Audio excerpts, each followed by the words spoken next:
This is straight from literally the grave. 1989 Toyota. We bought brand spanking new in 1990. She died about 2000. Got hit. We hit a deer. Not got hit by. I hit a deer at about 70 miles an hour on a curve up by the bowstring store. Put a grease in the door, in the fender back here, and the door kind of crinkled up on us, and she was getting a bit of cancer and stuff back then. But it's a 72 volt system. I just got her going today, and I do have to say one thing about books.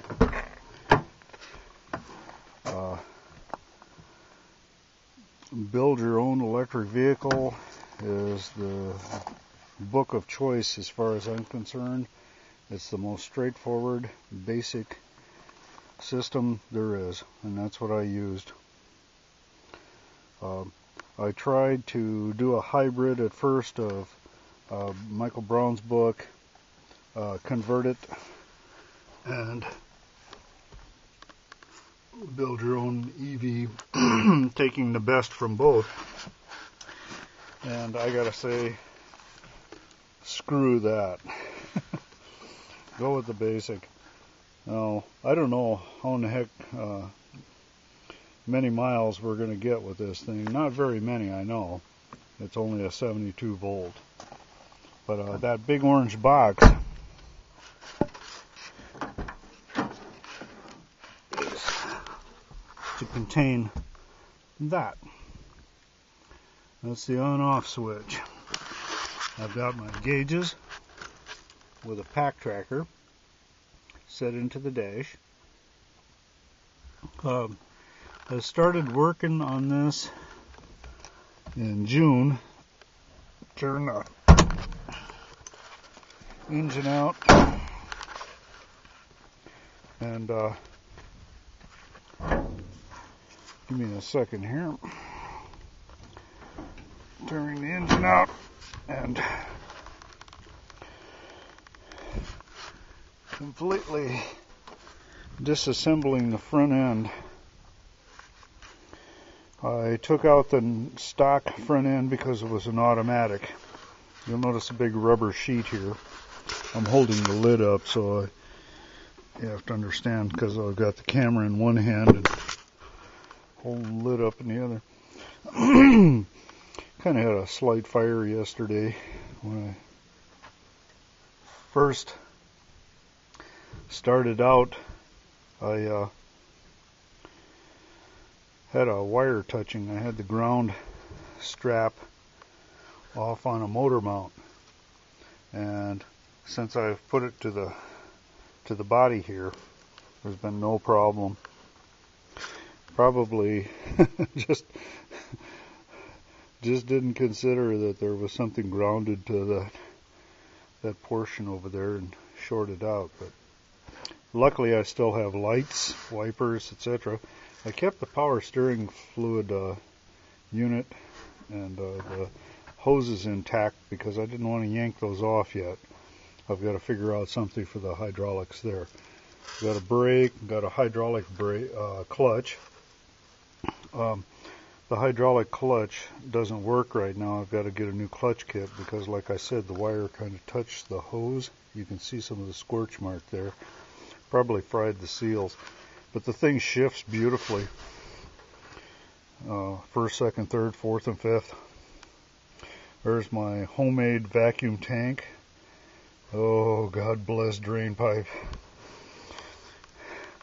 Few clamps and hoses. The switch, which I don't think I have wired correctly because I haven't heard this come on. And I've got to figure that out. What's the matter there? There's my pot with my homemade connector. And just a very simple terminal strip for the amp meter. and the pot, a 10 amp fuse on a fuse box here. That's for the vacuum pump, and the 20 amp is for the fan, which I took out of the original Toyota, came off the radiator, and I use it to cool the motor. That's the idea, at least. And as you can see, I've got some rubber hose clamped around things, to prevent touching and possible cutting and stuff like that. I've done everything I could. I've got a lot to do yet on this. My orange box there with the controller, etc. It's a Kelly controller, a 14500, which is known for shorting out if it touches the body. So I've got that insulated from the body. I've got it mounted on an aluminum chassis with the shunt in there and and my contactor and a fan that came out of a computer to use as a small cooling fan. But pretty much the wiring is very basic. I'm hoping to put up an illustration of the wiring so that folks can find out just how doggone simple this really is when you get it going. And I am just amazed. I mean, after all the sweating and laboring and worrying and fussing and fighting and trying to figure out this and, oh, should I fuse that, and what do I need for this for a relay? Screw the relays. I just did the thing straight through, just took the Brent illustration, put it to work, and this sucker ran out of the garage today. I tell you, I'm going to take a ride down the road, and I'll take the camera along. And I've got a hill the whole bit here, so we'll see how she goes. So hang on. Next video will be me riding down the road, hopefully.